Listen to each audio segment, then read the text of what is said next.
Now look who's here, Trump surrogate and former mayor of New York City, Rudy Giuliani. How are you? Good morning. How are you? Back from a 4-day trip from every place you're thinking about. Yeah. real quickly, the state of the race right now. Right now, I think if we held the election today,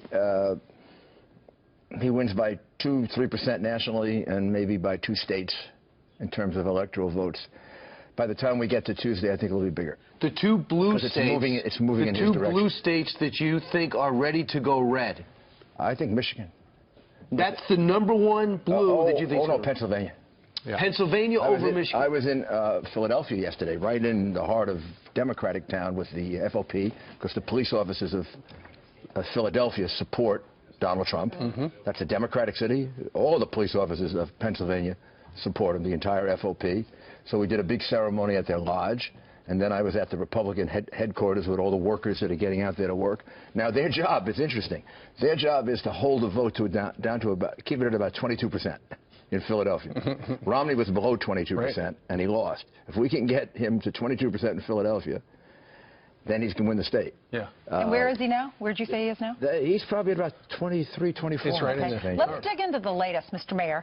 We woke up this morning and we're reading the latest about the email stuff and Anthony Weiner's laptop, and there are State Department emails that are found on his laptop.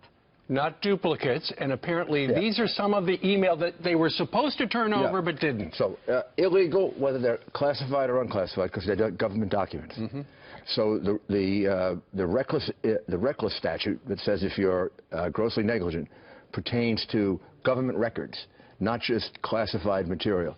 So if any of that is government records, even not classified, that would be a misdemeanor. If it's classified, it would be a felony for him and whoever put it there. And if her... Is Uma in trouble or is Hillary in trouble? Well, Uma is definitely in trouble, and Hillary's in trouble because now we take her recklessness, and now we've extended it to making it available to a sexual pervert. But it's still not intent. Comey talks about intent. But he says you do need intent. But he's not a judge. No, gee, well, that's why he didn't move He's to not indict. Congress. He's not Congress. And that's one of the reasons why right now... Congress set up a grossly negligent standard for a reason, if you read the legislative history, because they want to scare people into being careful with the handling of sensitive information. So they said, intent, that'll put you in jail for a long time. But grossly negligent, you're still going to do 3 years in jail. There are rules to this. You have to know the rules. People have been prosecuted for this. Right.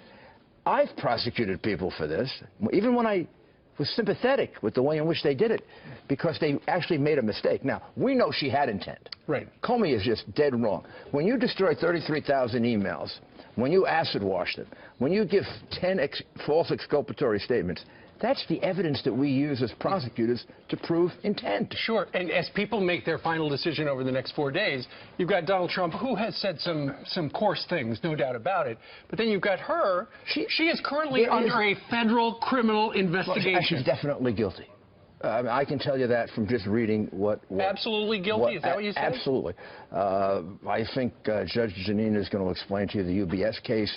Clearly, she went to Geneva because they got to over millions of dollars from UBS.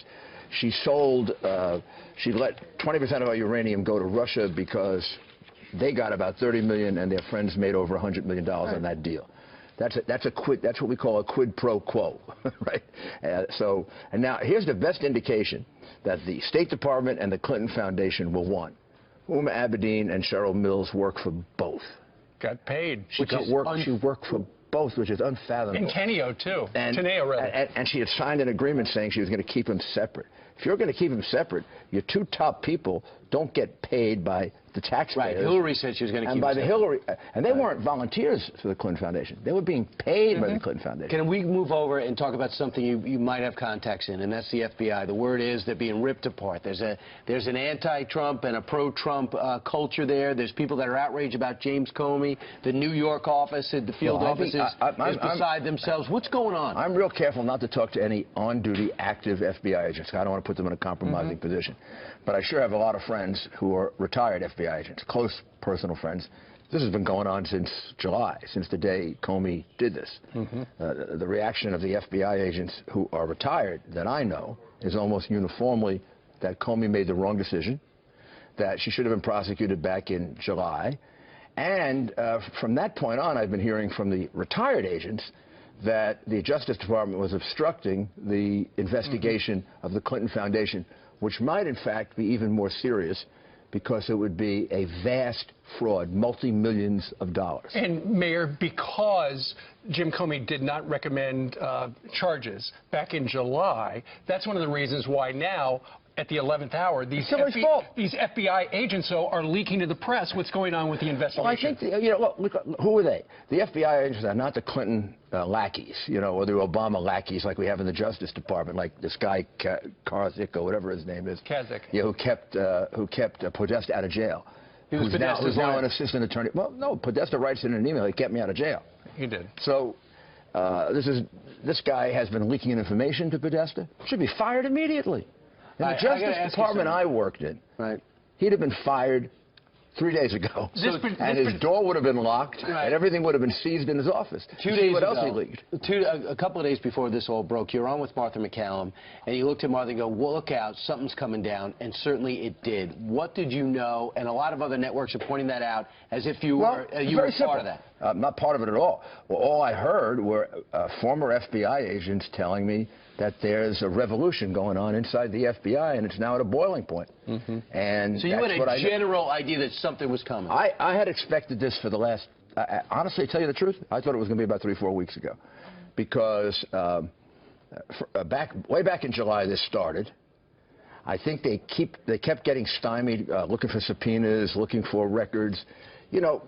She said in her interview, for example, that she didn't have a memory of her exit interview from the CIA because she lost her memory after the concussion. The FBI agents who did that did what any good FBI agent would do. They wanted corroboration of it. They wanted to get the medical records that showed, is she telling the truth? God bless her, she is. Or is she lying? In which case, that's Martha Stewart. You get indicted. They weren't allowed to get the medical records. Yeah, of course. Well, you do that to an honest FBI agent. I mean, just an honest guy doing his job.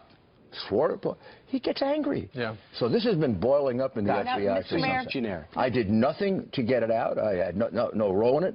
Did I hear about it? You're darn right I heard about it. And I can't even repeat the language that I heard from the former FBI agent. Well, let's just say they're leaking. All right. We have a special announcement to make this morning. We've been reporting on these police officers that were killed in Iowa. This is Frank Siller. America came to know you during 9/11. Hey, Frank. My brothers. God bless you. All right. So we came to know Mayor Giuliani. The country did, really. You guys knew him because of your ties to New York. But for me, living in South Carolina, 9/11 hits. We know you. We watch your response. Frank Siller lost his precious brother in 9/11 and started a foundation. And now you're doing something special. But first, tell us about your foundation, and then we'll make the big announcement. Well, on 9/11, my brother was on his way home after working the Squad 1 in Brooklyn and heard on the scanner what happened, and he went to the Brooklyn Battery Tunnel. It was closed for security reasons, strapped his gears on his back and just ran through and did what so many first responders. He ran through the tunnel. Ran through the tunnel. Ran almost through the 2 fire. miles. And that's your brother right there? With all his equipment. Yeah. How old was he? He was 34, father of 5, and so we've been doing many things in honor of him and all those who perished on that day. But the other day, the mayor called me from Iowa.